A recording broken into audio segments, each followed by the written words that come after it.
giving him sheep. He's tired of paying tribute to him. So he basically rebels against him and want to start a war.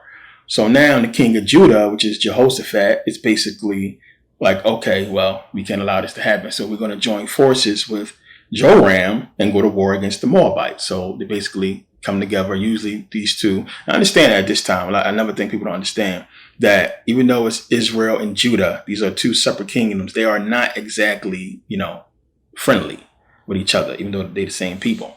So they usually do things separately. Now, they understand they are Jews, and people go to Jerusalem to praise God, and Judah is like where everybody stays, but the more higher, prestigious people is in Jerusalem.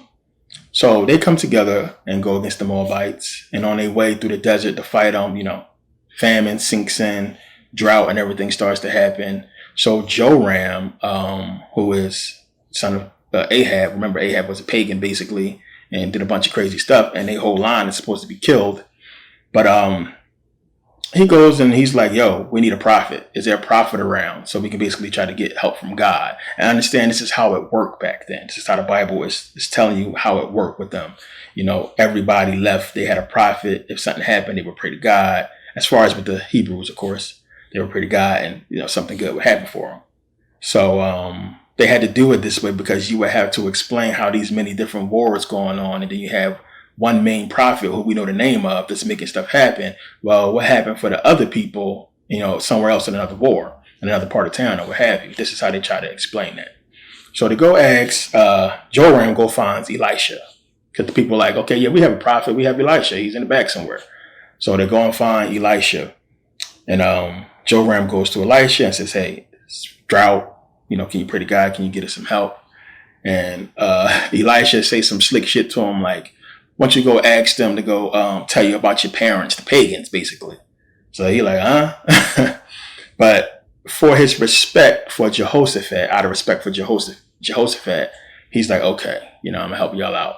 So he goes and, he prays to God. God speaks through him and basically tell them that, okay, I'm going to basically help y'all out, get y'all enough water, pools and pools of water to drink, and y'all be able to feed y'all cattle and everything like that, and they'll be fine. I'm also going to allow y'all to win the war. So what he does is he gives them help, the water and everything like that.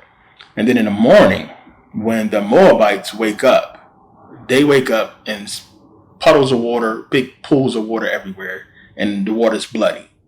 So they know that, they get ready to go to war. So they see the bloody pools of water everywhere, and they think that, the war happened, or maybe the people from Judah and from Jerusalem fought each other and just killed each other off because there's so much blood. So they're like, all right, well, bet. Let's just go into their camp and start collecting their stuff. So when they go to the camp, they wake up, they jump up and just start killing them, beat them, chase them all the way back to their kingdom. So what happens is they get back to the kingdom, they destroy the city, and they basically kill almost everybody except for the king. So the king, he gets away, and they chasing him down.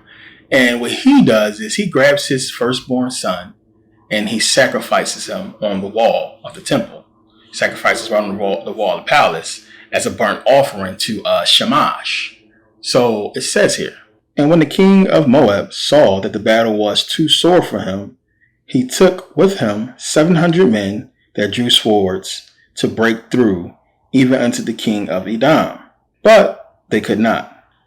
Then he took his eldest son, that should have reigned in his stead, and offered him as a burnt offering upon the wall.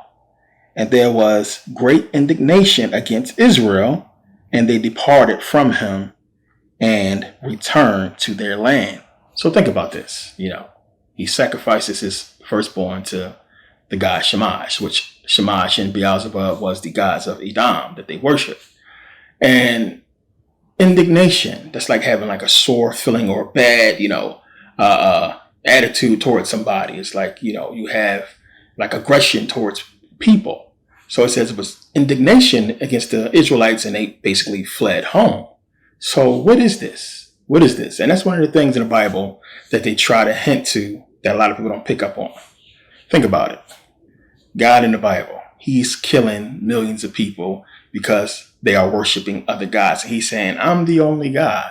So we look at it as if we look at stuff today. People are worshiping these gods that don't actually exist. They just, praise and acting like they do, but they really don't. But this sacrifice that he made of his son clearly did something, and something happened. And it scared the Hebrews away that God sent, that God prophesied would win, which they did. But it's giving you a hint as to the God of the Bible is not who he say he is, as we talked about before. But what is this other power, this other God that clearly made something happen that scared them away? Is there other actual gods with powers that these people are worshiping in the Bible? Think about that. So if there are other gods, and God in the Bible talks about it, clearly, don't go a-whoring after other gods or worshiping other gods. And clearly these people are sacrificing babies to gods and doing so much to these other gods as if it's working or as if something is happening. So who are these other gods? What's going on? And again, going back to the garden, God is scared. We see God is worried. Don't worship these other gods. Why? Who is these other gods?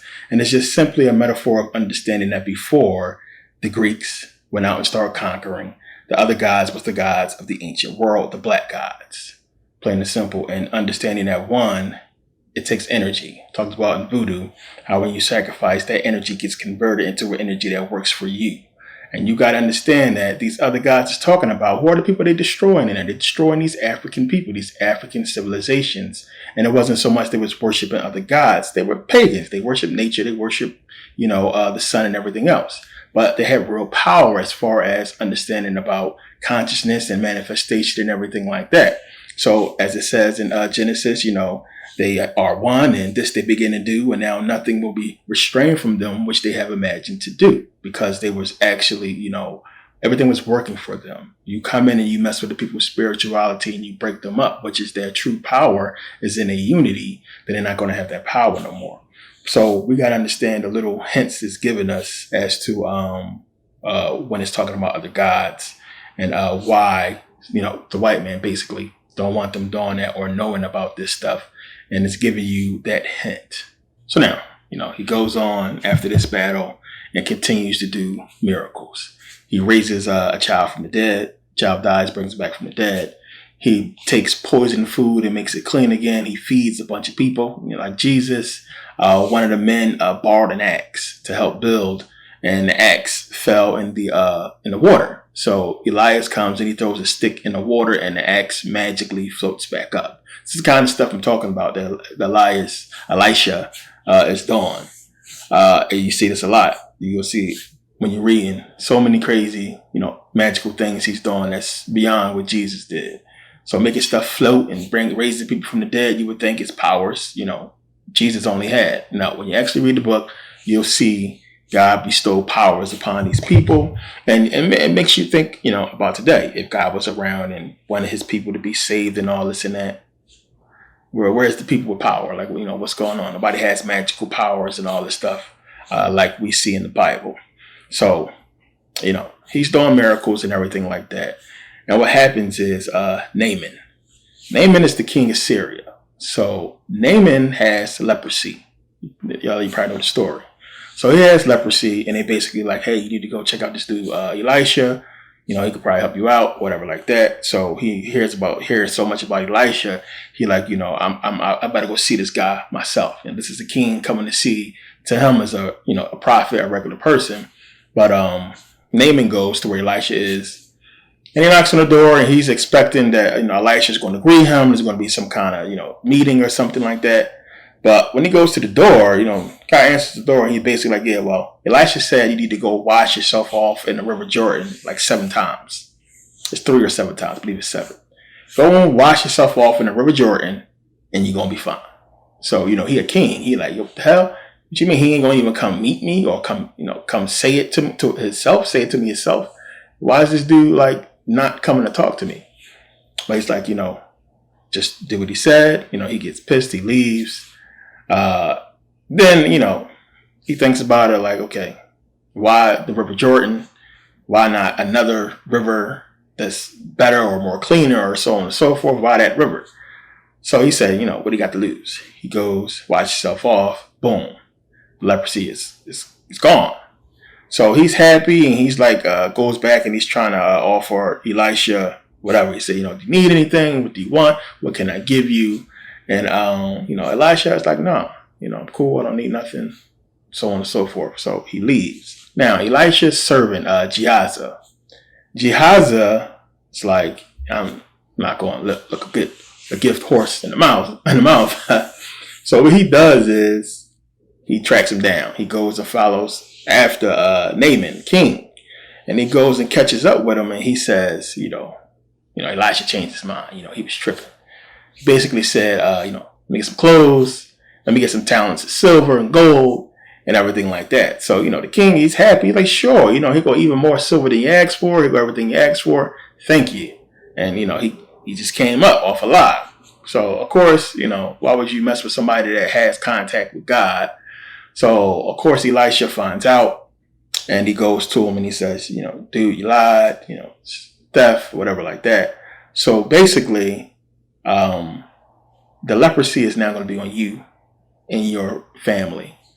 So as soon as he steps out the door, he turns white with leprosy. Crazy stuff like that. The Bible is an amazing book. A lot of crazy stories in there when you read it, and it'll have you cracking up, and it'll have you like sick to your stomach a lot of times too, what's in this book. But we're going to get into a lot of this stuff as we go through it. But it's an overall message that these next books is trying to give us as to how they gain control and who is in control and the history that they are stealing to try to make this all work. So now later you have the king of Armenia, which he will also be the king of Syria.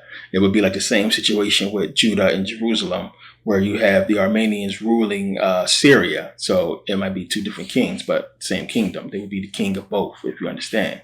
So you have king of the Armenians, right? He is basically trying to understand, who is really ruling, Jerusalem, who's ruling Judah. And his men is like, well, you need to talk to Elisha, because Elisha talks to the king, and the king basically does what he says. And, Elisha can basically tell him what's going on in your bedroom. So he didn't like that. So he sends a bunch of men, a whole big army of men after Elisha. And one of his servants gets up and he sees all these dudes everywhere. And he's like, what are we going to do? We're doomed. And Elisha is like, nah, we're cool. And he's like, what are you talking about? We're surrounded by men and we're basically done. So Elisha asks God to let him see. So God allows him to see. And when he sees, he looks up and he sees that all the men from the Armenian kingdom is basically surrounded by these fiery chariots. That's like the army of God, you might as well say, that's surrounding these men.